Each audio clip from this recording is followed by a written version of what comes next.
हरे राम राम राम हरे हरे, हरे कृष्ण कृष्ण कृष्ण हरे हरे। ब्रह्मानंदं परमसुखदं केवलं ज्ञानमूर्तिं द्वन्द्वातीतं गगनसदृशं तत्त्वमस्यादिलक्ष्यम् एकं नित्यं विमलं अचलं सर्वधी साक्षिभूतं भावातीतं त्रिगुणरहितं सद्गुरुं तं नमामि सद्गुरु शान्तं सच्चिदानन्दविग्रहम् पूर्णब्रह्मपरानन्दईशं मालन्यवल्लभं सद्गुरु सच्चिदानन्दं केवलं करुणाकरं ज्ञानयोगेश्वरं वन्दे ज्ञानदेवा पुनः पुनः। अलङ्कापुरी पुण्यभूमि पवित्र तिथेनादतो ज्ञानराजा सुपात्र तया आठविता महापुण्यराशी नमस्कार माझा सद्गुरु ज्ञानेश्वराशी। सर्व संतांना वंदन, सद्गुरूंना वंदन, ज्ञानेश्वर माऊलींना वंदन, आपणा सर्वांना वंदन करून आजच्या चिंतनाला प्रारंभ। काल आपण अर्जुनाच्या प्रश्नाला भगवंत उत्तर द्यायला लागलेले आहेत आणि माऊली त्यांचं विश्लेषण करतात। माऊलींचं विश्लेषण म्हणजे जणू काही साक्षात ते स्वतः त्या कुरुक्षेत्रावरती भगवंत आणि अर्जुनाचा संवाद ऐकायला होते की काय, असं आपल्याला शंका निर्माण होण्यासारखे माऊली त्यांचं वर्णन करतात। अगदी इत्यंभूत त्यांच्या मनात काय चाललेलं आहे, युद्धभूमीवर काय चाललेलं आहे, भगवंतांना मनातून काय वाटतं, अर्जुनाला मनातून काय वाटतं, या सगळ्याचं विश्लेषण करण्यामध्ये माऊलींनी कुठेही कसर सोडलेली नाही आपल्याला बघायला मिळतं। अर्जुनानं प्रश्न विचारला आहे की माझं मन चंचल आहे आणि अशा चंचल मनाला हा योग साध्य होणं खूप कठीण आहे, आता याच्यावरती काहीतरी उपाय असेल तर सांगा। भगवंताकडून हे विचारणं आणि उपाय मागणं याचा अर्थ करायला आपण तयार असणं। बरेचसे लोक नुसता पोकळ प्रश्न विचारून सोडून देतात, अर्जुन तसा नाही। अर्जुनानं मनातून प्रश्न विचारलेला आहे आणि खरंच त्याला साधना करून त्या योगापर्यंत पोचायचं आहे असे त्याच्या बोलण्यावरून वाटतं। म्हणून भगवंत म्हणतात खरंच त्यांनी मान्य केलं की तू म्हणतोस ते मन चंचल आहे, बरोबर आहे, परंतु त्याच्यावर उपाय पण आहे। अभ्यास आणि वैराग्य ह्या दोन गोष्टींचं त्याच्यावरती जर औषध वापरलं तर निश्चितपणाने हा योग साध्य होऊ शकतो आणि हे सांगायला सुरुवात भगवंतांनी केलेलं आहे। त्यासाठी आपण 6व्या अध्यायातील 35 नंबरच्या श्लोकाचा विचार करतोय आणि त्यावरची आपण 418 नंबरची ओवी कालच्या चिंतनामध्ये पाहिलेली आहे। आता आपण पुढे जातोय, 419 नंबरच्या ओवीला आपण सुरुवात केलेली आहे। अतिशय महत्त्वाची ओवी आहे, अजून आपणही चिंतन करावं। ज्यांना आवडते ही ज्ञानेश्वरीचा ओव्यांचा अभ्यास करणं आवडते त्यांनी रोजच्या चिंतनातली एखादी ओवी घ्यावी आणि आपलं चिंतन स्वतःचं त्यावरती मांडावं, लिहून काढावं।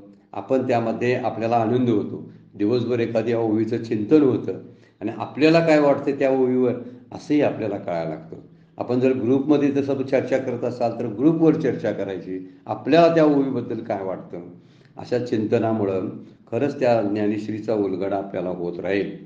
परी वैराग्याची आधारे जरी लाविले अभ्यासाची मोहरे तरी के तुलेनी एके अवसरे स्थिरावेल।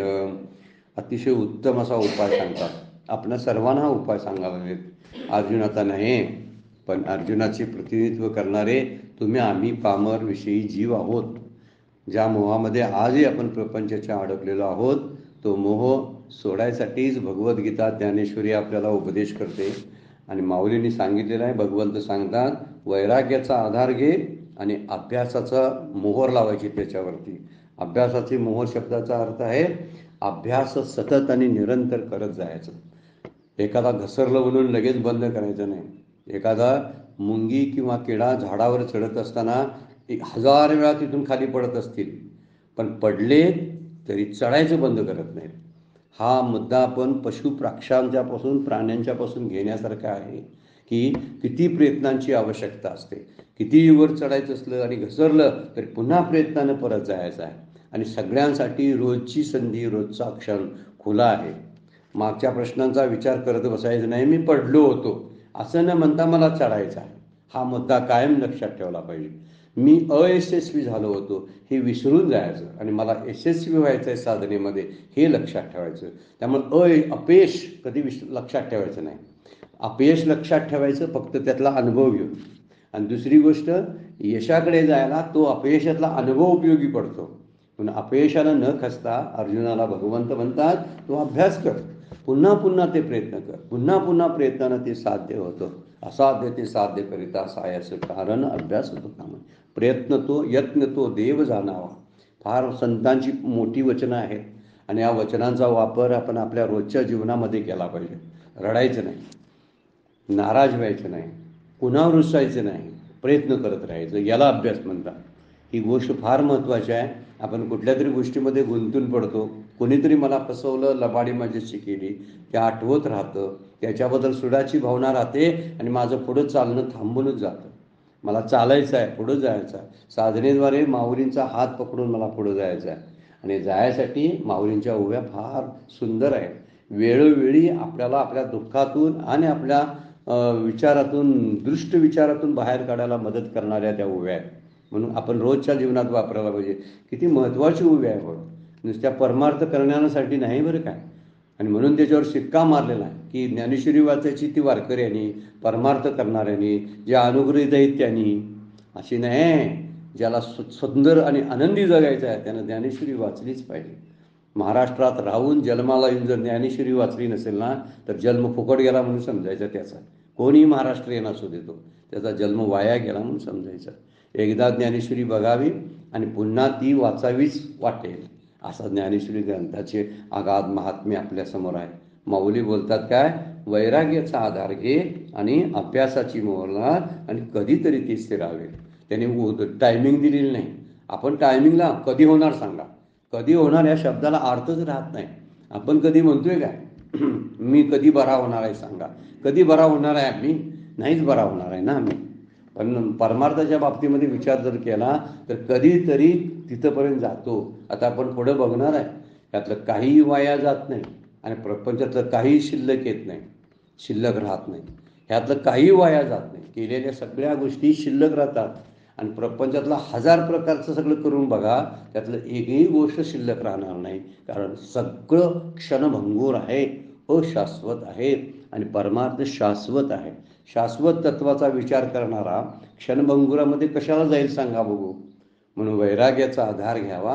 आणि वैराग्य शब्दाचा अर्थ आहे जे जे, म्हणून कालच्या चिंतनामध्ये आपण व्याख्या बघितली, अगदी सोपी व्याख्या. जे जे मला नाम घेताना मला अडथळा करतं, मला चांगलं वागत असताना अडथळा करतं, ते मी दूर करत गेलो पाहिजे.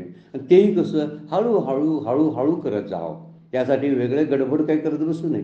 हळूहळू दूर करत जाणं, यालाच वैराग्य म्हणतात. आता हे वैराग्य अंगात बांधण्यासाठी आणि ते दृढ व्हायसाठी अभ्यास करावा लागतो. अभ्यास शब्दाचा अर्थ आहे दीर्घकाळ त्या चांगल्या सत्कर्मांचा सराव करावा लागतो, त्या साधनेचा सराव करावा लागतो, तेव्हाच ते होतं. म्हणून हे आत्मलाभाचे भाग्य म्हणलेलं आहे. ते हे विषय वैराग्य, जे आत्मलाभाचे भाग्य, जेणे परमानंद योग्य जीव होतील, असं माऊलीच बोलतात. म्हणून माऊलीच म्हणतात, वैराग्याचे आधारे जरी लावेले अभ्यासाची ये मोहरे. अभ्यासाच्या नादाला जर त्याला लावलंस तू त्या मनाला ना, आणि त्या मनाला जर वैराग्य आणून दिलंस ना, तर कधीतरी ते स्थिर होईल. आणि कधीतरी स्थिर होईल ही सामान्य व्यक्तीच्या तोंडातलं वचन नाही. भगवंत साक्षात माऊली बोलतात. आणि माऊली बोलतात, भगवंत बोलतात, या शब्दावरून लक्षात घेतलं पाहिजे. ते खरं आहे. आणि जे खरं आहे मानणं, याला श्रद्धा म्हणतात. आणि त्या श्रद्धेनं वाटचाल करायची, त्याला अभ्यास म्हणायचा. अभ्यास करताना येणारे अडथळे दूर करायचे, त्याला वैराग्य म्हणायचं. हळूहळू टप्प्याटप्प्यानं आपण पुढे गेलो की हेच असाध्य असलेल्या गोष्टी पुन्हा पुन्हा केल्यामुळं, तत्कथनम शब्द वापरला, तत्चिंतनम आणि अन्यन्यम तत्प्रबोधनम, सारखं तेच करत राहायचं. त्यामुळं विवेकजन्य वैराग्यानं अनित्यत्व आणि विषयातलं अनित्यत्व, त्यातलं दुःखरूपता आणि मिथ्यात्व कळतं. जेव्हा आपण विवेकजन्य वैराग्य पाहिजे. मात्र विवेकजन्य शब्दाचा अर्थ विचारपूर्वक एखादी गोष्ट सोडणं. विचारपूर्वक म्हणजे ती खरंच अयोग्य आहे आणि ती मला सोडायची आहे, याला विवेकजन्य वैराग्य म्हणायचं. मनात आलं म्हणून मी हे सोडलं, मी आता घर सोडतो आणि जातो कारण मला परमार्थ करायचा आहे, ह्याला काय विवेक वापरलेला नाही. ह्यासाठी विवेक नाही वापरलेला. का सोडतोस याचा विचार केला पाहिजे अगोदर. घर सोडूनच तुला ते प्राप्त होणार आहे काय, हा विचार त्यामध्ये आहे. घरात ते प्राप्त होईल की नाही याचा विचार आहे. हा विचार जोपर्यंत आपण करत नाही ना तोपर्यंत विवेकजन्य असं वैराग्य निर्माण होत नाही. वैराग्य जिथे यायला पाहिजे ते विवेकातून आलं पाहिजे. आणि वैराग्य एकदा आलं की त्यामधलं विषयामधलं असलेलं नित्यत्व, दुःखरूपता, मिथ्यात्व, परावलंबित्व, विषयातले दोष कसे आहेत बघा. परावलंबित्व आहे त्यामध्ये, कुठेतरी लाचार्य आहे विषयाच्या सेवनामध्ये. आणि म्हणून मिथ्यात्वातला त्याचा दोष बघितला पाहिजे, अनित्यत्व बघितलं पाहिजे. म्हणून हळूहळू त्या प्रयत्न करत राहणं फार महत्त्वाचं आहे. मला काय सोडायचं आहे त्याच्यापेक्षा काय प्राप्त करायचं आहे याच्यावरती फोकस असलं पाहिजे. आपण फोकस कुठं केला पाहिजे बघा. आपण अचीव काय करायचं आहे ही फार महत्त्वाची गोष्ट आहे. आणि जर माझं अचीव करणं, जे प्राप्त करायचं आहे, संपादन करायचं आहे, ते जर भव्य असेल तर रस्त्यात जाता जाता काहीतरी कमी प्रकारच्या गोष्टी कराव्या लागतात. तुकोबा तरी म्हणतात काहीही करायला लागू दे देवाच्या भेटीसाठी, तरी अधर्म करा म्हणतात. पाप केलं कोणासाठी? देवाच्या भेटीसाठी ना कर. अधर्म केला देवाच्या भेटीसाठी ना कर. अधर्म सुद्धा करायला तुकोबांनी परवानगी देतात. याचा अर्थ तो अधर्म करायला कशाला जाईल जो देवाच्या भेटीला निघालाय तो सरळच जाणार आहे. पण तुकोबांनी परवानगी दिली, शास्त्र परवानगी देते, याचा अर्थ आहे चुकून माकून कुठेतरी अशा घटना घडू शकतात. अधर्म, अन्याय कुणावर तरी होऊ शकतो. आणि त्या अशा ठिकाणी आपण चालत असताना प्रवासामध्ये या गोष्टी घडण्याची शक्यता आहे. परंतु फोकस कशावर असायला म्हणजे मला हे प्राप्त करायचं आहे म्हणून गडबडीने जाणं फार गरजेचं आहे. वर्णन करतात एक प्रसंग असा सांगितलेला आहे. एक ध्यानाला बसलेले एक ग्रस्त आहेत, साधक बसलेले आहेत, ध्यानाला आहेत, मांडलेलं आहे ध्यान, एका झाडाखाली बसलेले आहेत. आणि त्याचवेळी तिकडून एक स्त्री आहे, ती गडबडीनं पळत पळत निघालेली आहे. जरासा अंधूक असं प्रकाश आहे आणि तिला तो बसलेला दिसला नाही. ती त्याला ढकललं आणि ढकलून गेली पुढं. तिला काही कळलं नाही, तिच्या पाय पडला अंगावरती. असा ध्यानाला बसलेला साधक होता. ती गेली पळत तशीच पुढे आणि परत आली. त्यावेळी ती साधू महाराज ते साधक भेटले आणि बोला लागले, काय तुला काय कळतंय का नाही, मी एवढं बसलो होतो तुला दिसलंय का नाही म्हणाले. तर म्हणजे मला माफ करा तुम्ही, मला जरासा अंधुक प्रकाशामध्ये दिसला नाही आणि मी माझ्या प्रियकराला भेटायला गेलो होतो आणि प्रियकराला भेटून मी आता आलोय, पण तुमच्यावर माझं चुकून पाय पडला. पण मला माझ्या प्रियकराला भेटायला जाताना मला कळलं नाही तुम्ही बसलाय की नाही. पण तुम्ही ध्यानात मध्ये होता, तुम्हाला कसं कळलं की मी तुम्हाला कोणतरी पाय लागून गेलंय? तुमचं ध्यान होतंय का नाही? मग हा मुद्दा फार महत्वाचा आहे बघा. दोन्ही गोष्टीचा विचार केला तर ध्यानाला बसणारा हा सात्विक वृत्तीचा आहे असं धरून चालूया आपण. कारण खरंच ध्यानाला बसलाय तो आणि हा ध्यान करायला लागलाय. मग ध्यान करतोय ना, आणि ही बाई आहे ना तामसी वृत्तीची आहे ना, कुठल्या तरी आपल्या प्रियकराला किंवा आपल्या पुरुषाला भेटायला निघाल्या परपुरुषाला तामसी वृत्तीची आहे. पण तामसी वृत्तीची असली तर हेतू काय आहे बघा, त्या प्रियकराला भेटण्यात मला काही ती पाठीमागे रस्त्याला बघत नाही की मला प्रियकरालाच भेटायचं आहे. हा तिचा फोकस. ह्याला म्हणायचं होतं का मला देवालाच भेटायचं आहे? देवालाच भेटायचं म्हटलं असता तर तिनं लागलेली लात, तिची चुकून लागलेली लात त्याला कळली नसती. जर देवालाच भेटायचं असतं तर फोकस कसं आहे बघायचे. दोन कोण काय काम करतं याला महत्त्व नाही बरं काय, कामाची पद्धत कशी आहे हे महत्त्वाचं. आपण आपल्या कामाची पद्धत, ध्यानाची नामाची पद्धत अशी ठेवली पाहिजे की भले इकडं काहीतरी मुंग्यात गेली, कुठं डास चावून गेलेला, भले इकडं कुठल्या तरी एखाद्या डॉल्बीचा बाहेरून आवाज यायला लागलेला आहे, माझा फोकस काय, मला ते करायचं. आणि ज्याला ते करायचं असते ना त्याला बाहेर चाललेल्या गोष्टीबद्दल जरासुद्धा तमा नसते. म्हणून म्हटलेलं आहे मनानं संसारापासून दूर जाणं हे मुख्य नाही, संसार सोडणं हे मुख्य नाही, तर ईश्वराच्या जवळ पोचणं हे मुख्य. हा विचार आपण सतत चिंतनात घ्यायचा, सतत घ्यायचा. फार सुंदर विचार आहे बरं काय, फार सुंदर आहे. आपण हे सोडायचं, ते सोडायचं, अमुक सोडायचं, तमुक सोडायचं, वैराग्याचा विचार करतो ना, पण तिथं विवेक नाही. विवेक काय करतो माहिती आहे का, तर काय प्राप्त करायचं ते योग्य काय ते सांगतो. मग आता वैराग्य नसेल तर सोडता येणार नाही आणि विवेक नसेल तर योग्य गोष्ट कळणार नाही. म्हणून विवेक आणि वैराग्य हे दोन्ही हातात हात घालून चालायला लागले की परमार्थ व्यवस्थित सुरू झाला म्हणून समजायचा. ह्यातलं एक नसेल ना तर काहीतरी बिघडलेलं आहे. काही माणसं अशी विचित्रप्रमाणे कसलं ते हे कांड वैराग्य म्हणतात ना समर्थ, असं काहीतरी टाकून जायचं, सोडतो म्हणायचं, मग बायकापुरं टाकून मी कुठेतरी जंगलात जातो, कुठेतरी मठात जाऊन राहतो जातो, हे कांड वैराग्य म्हणायचं. विचार करून जा, हरकत नाही, जायलाच लागलंच ना तर विचार करून जा, याला विवेक म्हटलेला आहे. म्हणून मनानं संसारापासून दूर जाणं, संसार टाकणं, संसाराचा त्याग अपेक्षित नाही. त्यागापेक्षा जे ग्राह्य आहे ते फार महत्वाचं आहे, जे पकडायचं आहे, ग्रहण करायचं आहे ते फार महत्वाचं आहे. तो जर ईश्वर असेल ना तर तुला संसाराचा त्याग करायची गरजच काय आहे. ज्याला खरोखरच ईश्वर प्राप्ती करायची आहे त्याला संन्यास घ्यायची काय गरज आहे. आणि ईश्वर प्राप्ती हा उद्देशच नसेल तर संन्यास घेऊन उपयोग काय आहे. दोन गोष्टी फार महत्वाच्या आहेत. जर खरंच ईश्वराची प्राप्ती करून घ्यायची असेल, कुठं म्हटलंय संन्यास घेऊनच ईश्वर प्राप्त करून घ्यावा. असे हजारो लोक आहेत जीवनमुक्त झालेले की जे आपल्या बायका मुलात राहून सुद्धा ईश्वर प्राप्ती करून घेतलेली आहे. मग जर वैराग्याचा विचार जर नुसता करायचा झाला, हे टाका, हे टाका, हे टाका, हे टाका आहे, बरोबर आहे, त्याच्याही पेक्षा मोर इम्पॉर्टंट काय असेल तर मला ईश्वराची प्राप्ती, आत्मस्वरूपाची जाणीव करून घ्यायची आहे, त्याला जाणायचं आहे, ईश्वर तत्वाला मला जाणायचं आहे. It is a most important. असं जर लक्षात ठेवलं ना आपण तर ह्या गोष्टी फालतू राहतात. मग सोडायचं काय याच्यापेक्षा पकडायचं काय हे फार महत्वाचं आहे. म्हणून पकडण्याकडे लक्ष दिलं पाहिजे. कारण कोणती गोष्ट इकडं तिकडं समजा सोडायची राहिली तर नसे ना तिकडं, असू दे, सोडायची राहिली तर राहू दे, पकडायची मिळाली ना. पण असंच होतंय की पकडायला गेलं की कधी सुटत गेलं हे कळत नाही. त्यातली खोज आहे बरं काही.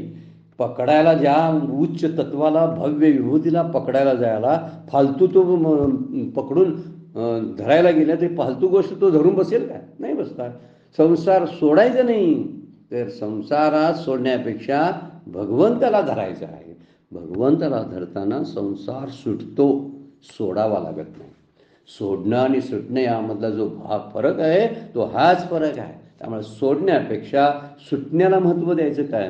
मग सुटणं कधी होईल बघा, ज्यावेळी एका उदात्त तत्वाचा आपल्याला वेध लागेल, त्यावेळी क्षुद्र असणारा आणि क्षणभंगुर विषयातले सुख आपल्याला अनित्य वाटायला लागतील, त्याच्यातले दोष दिसायला लागतील. आणि जेव्हा हे दोष दिसायला लागले की ते आपोआप सुटतात. कडवट खाऊ नका, कडवट खाऊ नका, लिंबाचा पाला खाऊ नका असं कोणाला सांगावं लागत नाही. कारण तो कडूच आहे, कोण खातच नाही. का कडू आहे कळल्यामुळं. एखादी कडवट, एखादी वाईट गोष्ट कळली की ती सांगायला लागत नाही, सोडा म्हणून. लहान मुलं आहे, गरम गरम इस्त्री जवळ आहे, ते त्याला भाजलं एकदा ना तर परत हात लावून म्हणून सांगायला लागत नाही.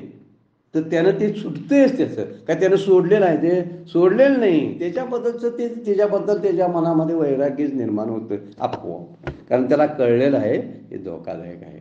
म्हणून मनानं काय करायला पाहिजे, हळूहळू मी ईश्वराच्या जवळ निघालोय काय म्हणून अहिक सोडण्यापेक्षा देव जोडण्याला अधिक महत्त्व आहे. म्हणून विषयांचं आकर्षण कमी करण्यापेक्षा विषयांचा विसर कसा पडेल याला वैराग्य म्हणतात. विषयी विसर पडला निशेष, अंगी ब्रह्मरस ठसावला, तुकोबांचा अभंगच आहे. विषयी विसर पडणं फार गरजेचं आहे. म्हणजे विसर हा शब्द परमार्थामध्ये अत्यंत मार्मिक शब्द आहे. अत्यंत कसा मार्मिक आहे तर विसरणं हा शब्द संसाराबद्दलच लागू पडतो. कारण जे माझ्याकडं आहे ते कसं मी विसरेन, मला विसरेन काय सांगावं. मग विसरायला काय सांगायचं असेल, काय विसरावं अशी अपेक्षा असेल शास्त्राची. जे तुझं नाही आहे ते विसर. आता हे तुझं नाही विसरायला वेळ का लागतोय काय समजत नाही, पण खरा वेळ तिथंच लागावा, तिथंच साधना आहे. म्हणून अभ्यास करावा लागतो, म्हणून वैराग्य आणावं लागतं.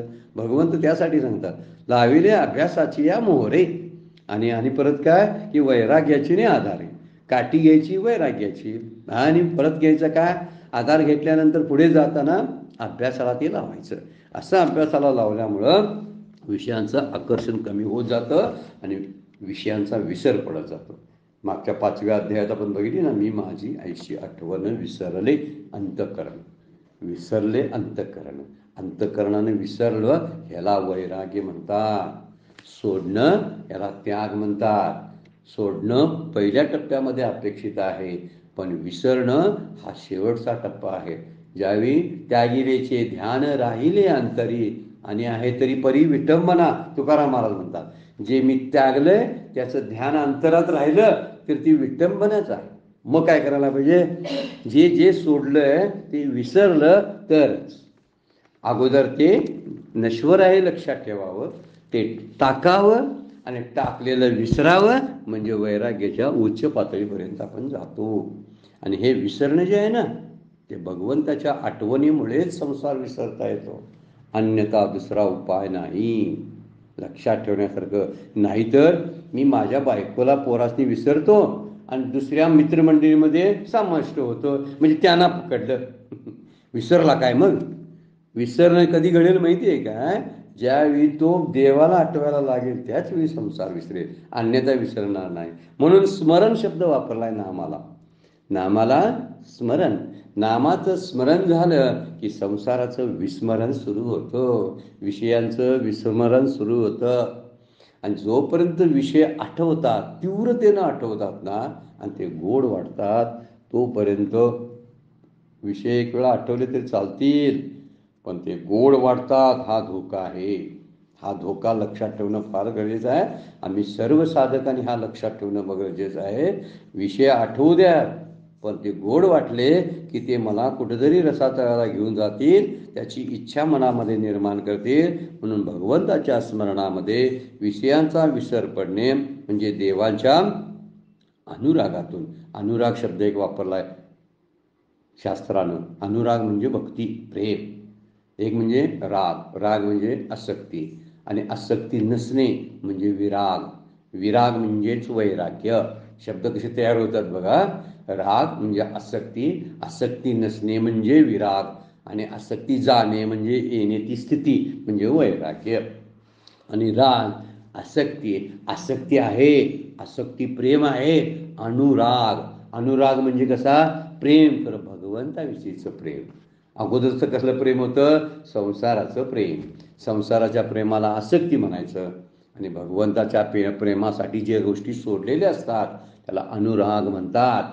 तो अनुराग कसा होतो? एकदा जर स्थिर झाला, असा देवाच्या भगवंताच्या अनुरागातून येणारा विराग हा खरा असतो. ते खरं वैराग्य असतं. म्हणून टाकतो फिरतो हे जी गोष्टी आहेत ना, हे जे वैराग्य, ज्याला हेकांड पिशे म्हणतात, हे वैराग्य उपयोगाचं नाही. मग तू काय करायला लागलास? तर भगवंताचं प्रेम, भगवंतावरती प्रेम असल्यामुळं तुझं सुट्टा लागलंय, हा चांगला, त्याला अनुराग म्हणायचं. अनुरागातून येणारं वैराग्य पाहिजे.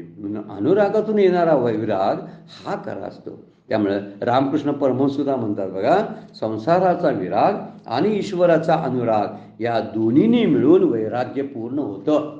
रामकृष्ण परमहंसांचं वाक्य लक्षात ठेवण्यासारखं, विचारात घ्यायचं. कोणतं? संसाराचा विराग म्हणजे संसाराची आसक्ती संपणं, आणि ईश्वराचा अनुराग, ईश्वरावरती प्रेम बसणं, ईश्वराबद्दलची भक्ती, या दोन्हींनी मिळून वैराग्य पूर्ण होतं. दोन गोष्टी दोन्ही लागतात, एकाने चालत नाही. एक विराग असतो, एक अनुराग असतो. म्हणजे एकात वैराग्य आणि एकात विवेक पण असतो. पकडायची गोष्ट ईश्वर आहे, सोडायची वस्तू संसार आहे. या दोन गोष्टी जेव्हा समजायला लागतात त्यावेळी रामकृष्ण परमहंसांचं वाक्य आपल्याला समजायला लागेल. म्हणून निरंतर अभ्यास त्यासाठी करावा लागतो, दीर्घकाळ अभ्यास करायला लागतो, प्रेमानं अभ्यास करायला लागतो. म्हणून निरंतर अभ्यास वैराग्याला दृढ करतो. आपण जे ठरवलेलं असतं ना, त्यामुळं अभ्यासामुळे ते दृढ होतं. हे बरोबर नाही, हे माझ्या साधनेत येणारा प्रतिबंध आहे, हा मला बाजूला करायला पाहिजे, असं रोज रोज रोज रोज रोज करत गेलं, वैराग्य दृढ झालं म्हणून समजायचं. मग त्या वैराग्याला सहजता प्राप्त होते, आणि ती सहजता प्राप्त झाली की ते दृढ वैराग्य आपल्या साधनेला मदत करायला लागतं. म्हणून म्हणते, वैराग्याची न्यादारे जरी लाविले अभ्यासाची मोहरे, तरी केतुलीने एक वेळ स्थिरावेल. आपल्या देहाविषयी आपली आदरबुद्धी असली पाहिजे. काय मिळतंय, इतके दिवस करायला लागलो, कुठलं काय होतंय, कुणाला मिळालंय की नाही कुणाला माहिती, अशी जी भावनेनं जी साधनेला बसतात ना, त्यांना काहीच प्राप्त होणार नाही. आदरबुद्धी पाहिजे. मी आता बसलोय, मला भगवंताची कृपा माझ्यावरती लवकरच होणार आहे. आणि तो भगवंत अशी कृपा करणार आहे की माझं स्वतःचं स्वरूप जे आहे, मी अनेक जन्मामध्ये विसरलोय, त्याची आठवण करून मला देणार आहे. स्वरूपाचं भान करून देतो भगवंत. कृपा होती म्हणजे काय होते, त्या स्वरूपाचं भान करून देतो. ते जो ईश्वर ईश्वर म्हणून तू बरेच दिवस पाठी लागतस ना, तो तुझ्या अंतरंगामध्ये आहे याची जाणीव करून तू देतो. म्हणून आपल्या ध्येयाविषयी, जे ध्येय पारमार्थिक आहे, जो मोक्ष, हाच ध्येय आहे. दुसरं ध्येयच नसावं, एकच ध्येय, तो म्हणजे मोक्ष. आणि त्या मोक्षाच्या ठिकाणी आदर, ती प्राप्त करण्याविषयीची आदरबुद्धी असल्या पाहिजे. म्हणून वैराग्य व अभ्यासाने ह्या गोष्टी दृढ होतात. म्हणून काय केला पाहिजे, शास्त्रानं जे सांगितलेलं आहे ना, ते भगवंत प्राप्त करण्यासाठी त्याचा वापर शास्त्राचा करता आला पाहिजे. तो वेद प्रतिपादू ईश्वरू व्हावया गोचरू श्रुतीचा निरंतर अभ्यास करणे. माऊलींची उभी फार सुंदर आहे बघा.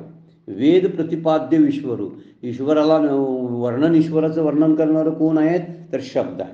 शब्दराशी वेद, वेद राशी म्हणतात त्याला. हे शब्द वर्णन करतात. तो काय करा, वेद प्रतिपाद ईश्वरू तो व्हावया गोचरू.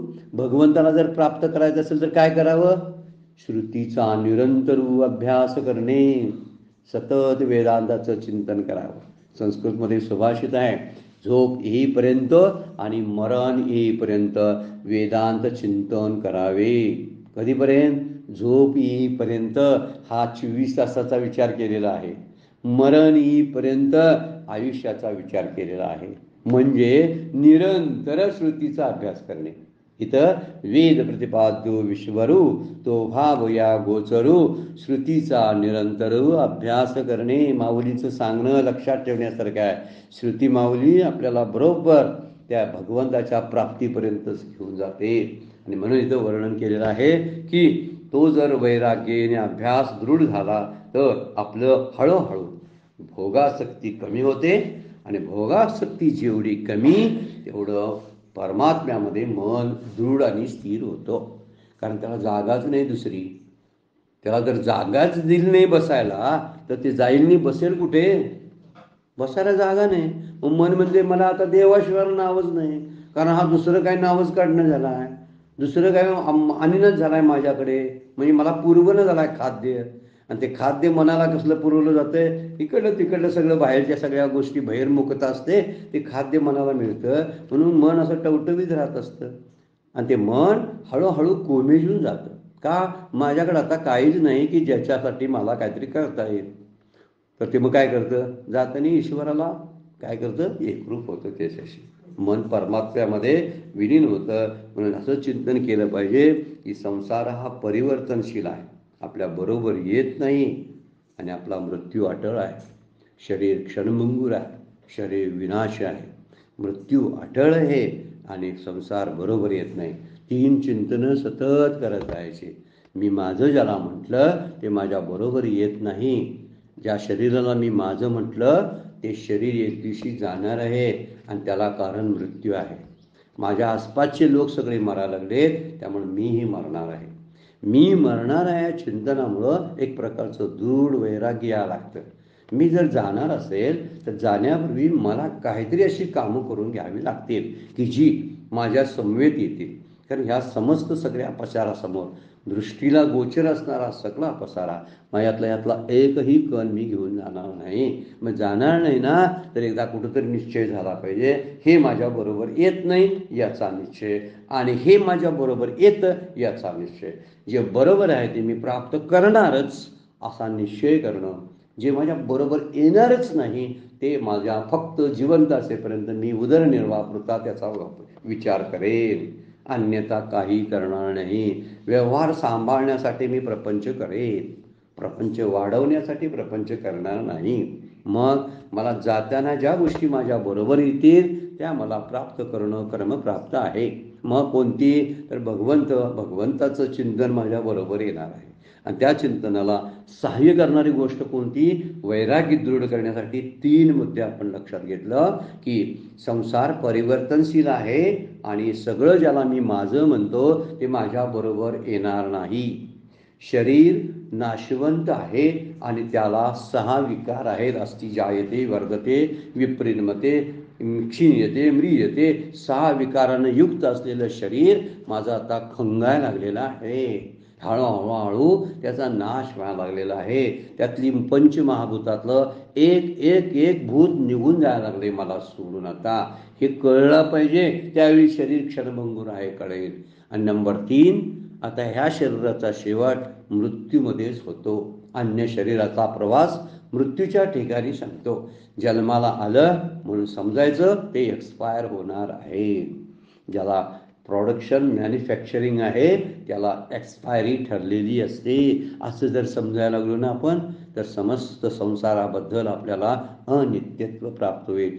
संसाराया समजता जाणीजे अनित्यता मन वैराग्ये दवडता पाठी रागे. माऊलींची 15व्या अध्यायामध्ये बोलतात, नात्यांना सुद्धा क्षणभंगुरत्व द्यायचं. ही नाती एका जन्मापुरती आहेत.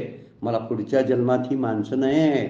मी माझं धन जे जमा केलंय हे पुढच्या जन्मामध्ये मला येणार नाही. भले मी पलीकडच्या गल्लीमध्ये जन्माला आलो आणि मी म्हणायला लागलो हा 3 मजली बंगला माझा आहे, समजा आठवण राहिली मागच्या जन्माची, आणि बोलायला लागला तर त्याला हाकलून काढतील. कारण त्याचा आधार कार्ड मागच्या जन्मातलं पेटून गेलेला आहे. आणि आधार कार्ड नसेल तर कुठला तुझा हक्क म्हणतील. आता नवीन आधार कार्ड काढ, का तू नवीन आलास, तुझा आधार कार्ड बदलणार आहे. आणि बदलणार असल्यामुळे का, तुझ्या हाताचे ठसे आहेत ना आणि डोळ्यातल्या बावल्या बदलणार आहे तुझ्या मृत्यूनंतर. तुझी नाती ज्याला म्हणतोस ना ही सत्य नाही. काही गोष्टीसाठी जवळ आलेली माणसं आहेत. अनेक कारणानं अनेक माणसं आपल्या जवळ येत असतात. ह्याच माणसाला मी आपलं का म्हणतो काही कळत नाही. परंतु कुठेतरी कॉलनीत फिरवलो, कुठेतरी गप्पा मारवलो, तिथेही 4 माणसं गोळा होतात, त्यांच्याशी बोलतो मी, त्यांना माझी म्हणत नाही. हा सगळा जो फरक आहे ना, या फरकामुळं आपण या सगळ्या गर्तेमध्ये अडकून राहतो, मोहामध्ये अडकून राहतो. नात्यांना क्षणभंगुरत्व द्यायचं, कारण नाती ही एकाच जन्मापुरती असतात. माझा जन्म समजा, माझं आयुष्य 60-70 वर्षाचं आहे तर 60-70 वर्ष, 80-90 आहे तर 80-90 वर्ष, 25 वर्षाचं आहे तर 25 वर्ष नाती. परत नाती बदलणार आहेत. आता परत नाती बदलणार आहेत, ह्या नात्यांना केवढी किंमत द्यायची, व्यवहार करण्यापुरती. ह्या नात्यांना केवढी किंमत द्यायची, व्यवहारापुरती. असं जर कळायला लागलं ना, असं चिंतन आपण करायला लागलो ना, वैराग्य यायला सुरुवात होते. अरे एवढा पसारा मी कशासाठी करून ठेवला असंच वाटायला लागते.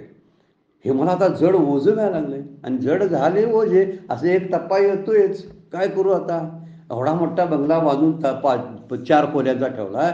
आता बरं होतं सगळं, त्यावेळी मुलं नातवंड सगळी एकत्र होती. आता आम्ही दोघंच राहिलो आणि सगळी गेली. आता हे पुसायचं कोणी नाही, झाडायचं कोणी नाही, आटपायचं कोणी, जड झाले ओझे. रोजचे अनुभव आपले बोलते बरं का.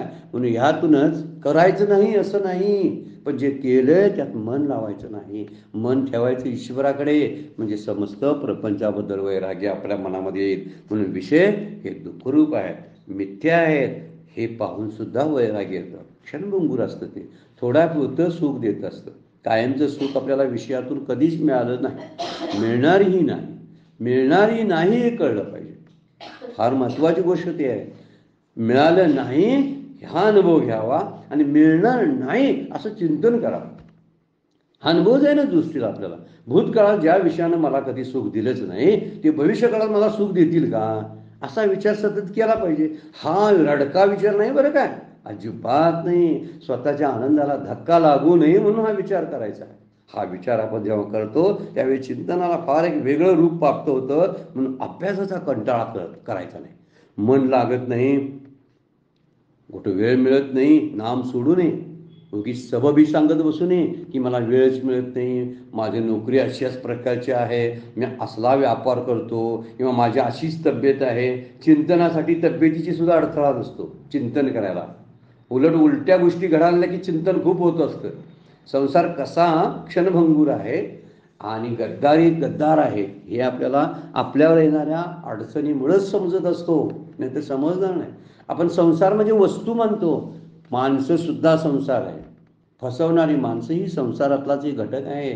त्यांना क्षणभंगूर आणि त्यांची सगळं वागणं हे लाईटली घ्यायचं.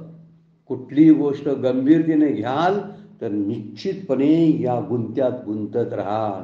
अगदी लाईटली बोललं खोटं, प्रशंसा केली खोटी, निंदा केली खोटी, माझा कोणी सत्कार केला खोटा किंवा सत्कारला बोलवलं नाही हेही खोटं. माझं पत्रिकेत नाव घातलं नाही हेही खोटं, आणि पत्रिकेत ठळक नाव घातलं, त्याच्या बाजूला डिझाईन काढलं, ते सुद्धा खोटं. ह्या सगळ्या गोष्टीला लाईटली जर आपण घेतलं ना, आपण प्रपंचाबद्दल गंभीर होणार नाही. गंभीर व्हायला एकच गोष्ट आहे, ते गंभीरपणे स्थिरावलेनी अंतकरणे. माऊलींची पहिल्या अध्यायातली उभी आठवा. असा गंभीरपणा परमार्थाचा अभ्यास करताना लागतो, तिथं नसतो आपला गंभीरपणा. कोणतरी बोललं की मात्र गंभीर होतोय आपण, पण भगवंताच्या प्राप्तीबद्दल सिरियसली आपण घेत नाही, त्यामुळं मन लागत नाही. असं नाम ध्यान सोडू नये. म्हणून सत्संग, त्याच्यावर उपाय सुद्धा सांगितले भगवंताने अगोदरच. सत्संग असायला पाहिजे, सात्विक आहार पाहिजे, आणि त्यामुळं मन शांत होईल, आणि या संसाराबद्दल जे सत्य वाटतं म्हणून तिकडं आपण धावतो. जन्म मृत्यू जरा व्याधी दुःख दोषानुदर्शनम, 13व्या अध्यायामध्ये भगवद्गीता सांगते. इंद्रियार्थेषु वैराग्यम, कधी हे वैराग्य प्राप्त होईल तर जन्म मृत्यू जरा व्याधी दुःख दोषानुदर्शनम, या 2-4 घटकामध्ये वैराग्य बाहायचं दुःख रूप आहेत. म्हणून कसं, जन्म दुःख रूप आहे, मृत्यू दुःख रूप आहे, जरा दुःख रूप आहे, व्याधी दुःख रूप आहे, सगळं दुःख रूप आहे ना. मग सुखरूपतेचा विचार करायला नको काय, असणारच सुखरूपता. जर आदेश आहे तर आदेशता नसणार आहे. सृष्टी दिसते तर भगवंत असणार आहे. मी सृष्टीकडे बघत बसलो, त्याच्यात गुंतलो, म्हणून मला भगवंताची भेट आत्तापर्यंत झाली नाही. मी जर सृष्टीला विचारलो, पण प्रपंचाला विसरलो, नात्यांना विसरलो, तर माझं खरं नातं कुणाशी आहे हे मला कळायला लागेल. पण त्यासाठी वैराग्य विरक्ती वाचून काही ज्ञानाशी तगण्याची नाही. माऊली सांगून जातात, विरक्ती नसेल ना टिकणारच नाही. म्हणून ईश्वरावरला प्रेम हा अनुराग, आणि जगाविषयीचा विराग वैराग्य, या 2 गोष्टी एकत्र करायच्या. भगवंतावरलं प्रेम, भगवंताची भक्ती, त्याची आराधना, त्याचं नाम केव्हाही सोडायचं नाही.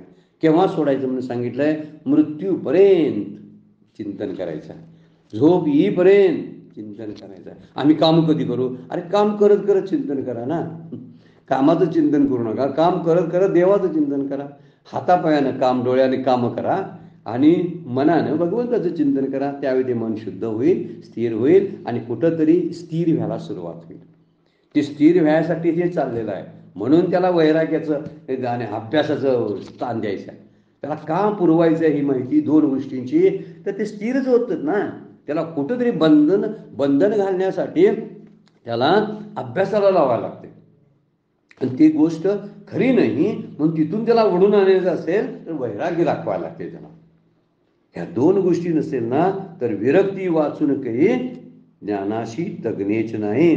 म्हणून वैराग्याशिवाय आपला अभ्यास कधी स्थिर होणार नाही. अभ्यास जर स्थिर करायचा असेल ना, रोज वाचन केलं पाहिजे, रोज स्वाध्याय, नित्य नियमानं नाम ध्यान, नित्य नियमानं ग्रंथांचा अभ्यास, या सगळ्या गोष्टीनं एक गोष्ट आपल्याला क्षणभंगूर. पण कधी होईल ते? केतुरीनी एकच रे स्थिरावेल, केतुरीनी एक अवसरे स्थिरावले, कधीतरी ते स्थिरावेल. आपल्या अभ्यासावर अवलंबून राहील. केवढी दृढता आहे, श्रद्धा केवढी आढळ आहे, यावर ते अवलंबून राहणार आहे. भाव केवढा आहे तीव्र, त्यावर ते अवलंबून राहणार आहे. तळमळ आहे काय भेटायची, त्यावर अवलंबून राहणार आहे. सगळ्या गोष्टी आहेत त्यामध्ये. आणि जर असं असेल, म्हणून केतुलीने शब्द वापरला, कधीतरी ते स्थिर होईल, म्हणजे तुमच्यावरच अवलंबून आहे असं माऊलींनी सांगितलं. हे कुणावर दुसऱ्यावर अवलंबून नाही, तुमच्यावरच अवलंबून आहे. मग माझ्यावरच अवलंबून असेल ना तर मी त्याचा विचार करणं फार गरजेचं आहे. एकच गोष्ट माझ्यावर अवलंबून आहे, तो म्हणजे परमार्थ करणं. प्रपंच करणं माझ्यावर अवलंबून नाही, प्रपंच परावलंबी आहे. म्हणूनच विषय परावलंबी आपण म्हणतो. विषय दुःखरूप आहेत, परावलंबी आहेत, मिथ्या आहेत, आणि ते कसे आहेत तर आपल्यापासून निघून जाणार आहे. थोडंसं सुख देतात, दिल्यासारखं करतात, खरं सुख त्यातून मिळत नाही. म्हणून परावलंबी गोष्ट कोणती असेल तर माझं शरीराची धारणा, मी आहे शरीरात, बघा कसं आहे, मला घर लागतं राहायला, परावलंबी आहे मी प्रपंचाबद्दल. मला बोलायला माणसं लागतात, मी परावलंबी आहे. माझं कोणीतरी काहीतरी करावं लागतं, नाहीतर मला मिळत नाही. सगळ्या विविध अशा सगळी जी संघटना, सगळी वेगवेगळे ऑफिस आहेत ना, ती माझ्यासाठी आहेत सरकारनं केलेली. कारण माझं मला काय करता येत नाही म्हणून योग्य ठिकाणी वेगवेगळे घटक आपल्याला मदत करण्यासाठी आहेत. नदी वाहते म्हणून माझी तहान भागते, म्हणून मी नदीच्या पाण्यावर अवलंबून आहे ना, विहिरीच्या पाण्यावर अवलंबून आहे ना. कसा विचार आहे बघा. म्हणून प्रपंचातली एकही गोष्ट माझ्याकडे नाही. पण नामाला गे बसलो तर आपण नाम मात्र माझं मी घेऊ शकतो. चला, तिकडे कोणी बोलायची गरज नाही, कुणाला बोलवून आणायची गरज नाही. माझं मला नाम घेता येतं. इतकं स्वावलंबित्व, कारण ते स्वावलंबन तिथंच आहे. खरं स्व आहे ना शब्द त्यामध्ये, ह्या स्वरूपाचाच विचार करायला आपल्याला स्वावलंबन आहे, अन्यथा कशामध्येही नाही. म्हणून असा विचार करावा आणि आपलं वैराग्य दृढ करत अभ्यास वरच्या टप्प्यात घेत जावं. अभ्यास शब्दाचा अर्थ आहे चिंतन, अभ्यास शब्दाचा अर्थ आहे सराव. पुन्हा तीच गोष्ट करत राहणं म्हणजे ती अंगवळणी पडते. आणि अंगवळणी पडलेली गोष्ट मनाला स्थिर करते. मन स्थिर झालं की जो अर्जुनाचा प्रश्न आहे, चंचल ही मन कृष्णा, याच्यावरती उपाय, अगदी परफेक्ट उपाय भगवंत सुचवतात. आपण तो उपाय अंगीकारावा आणि त्यानुसार आपल्या साधनेचा एक टप्पा ठरवावा. रोज अनुभव घ्यावा, बदलून पाहावा प्रयोग. असं नाही असं म्हणून बघूया, नाम घेऊन बघूया असं नको. ध्यानाची बैठक अशी घालूया आणि चिंतन असं करूया. मानसपूजेनं जमतं का एखाद्या प्रतीकावर ध्यान जमतं? कोणतं ध्यान मला जमतं? नामातून ध्यान लागतं की नाम न घेताच ध्यान लागतं? मी स्थिर होतो. काहीतरी विचार करावा आणि आपल्या बैठका बदलाव्यात. दुसऱ्या कुणालाही याबद्दल विचारण्यात अर्थ नाही. शास्त्राला विचारून घ्यावं. शास्त्र विविध मार्ग सांगतं, त्यातला कुठला तरी मार्ग माझ्यासाठी असतो. तो विचार घ्यावा आणि आपल्या साधनेला सुरुवात करून वैराग्याने अभ्यासाच्या आधारानं मनाला स्थिर करावं. वेळ संपलेला आहे, आपल्याला थांबावं लागते. आजची सेवा सद्गुरूंच्या चरणी, भगवान ज्ञानेश्वरांच्या चरणी अर्पण करून विराम घेऊया. पुंडलिक वरदा हरी विठ्ठल, श्री ज्ञानदेव तुकाराम.